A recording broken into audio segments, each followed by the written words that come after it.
oh. Ya jalaleko ati sora kalbiko kanonni ko guttu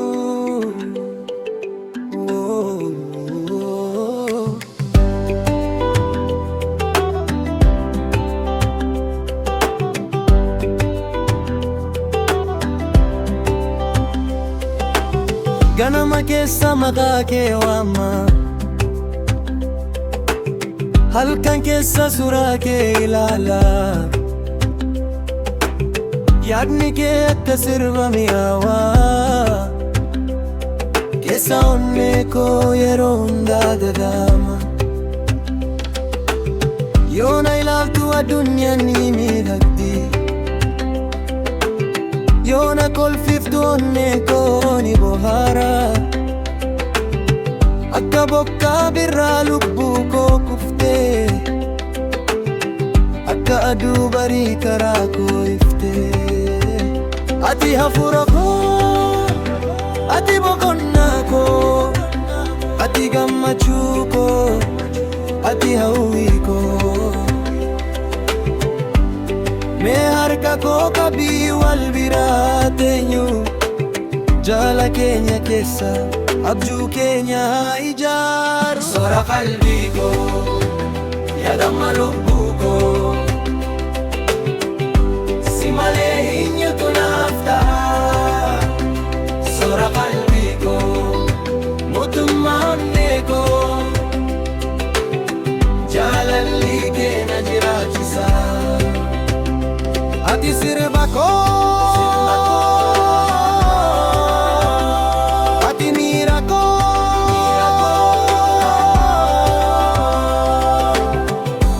ati da'annaa onnee koo ganna keessa jiraatti.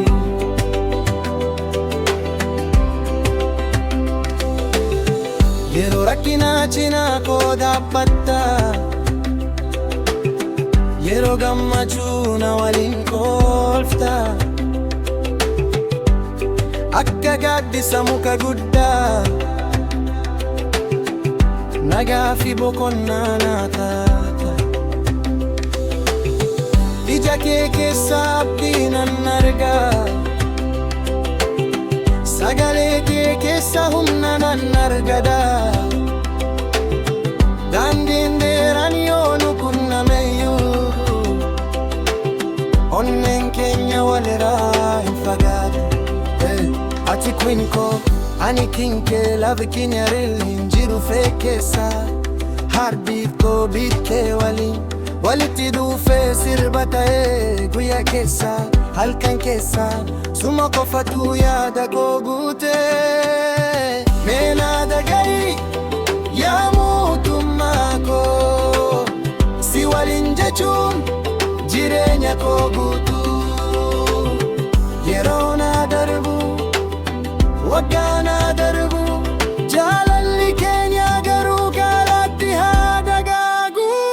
Sora qalbii koo, ifa jireenyaa koo, ati urjii halkan koo. Sora qalbii koo, jaalala duugaa koo, ati aduu guyyaa koo. Hamma lubbuun jirutti wal bira nan jiraata, hara borii fi bara dhufuu. Si qofa nan jaalladha, sora qalbii koo, damma lubbuu koo,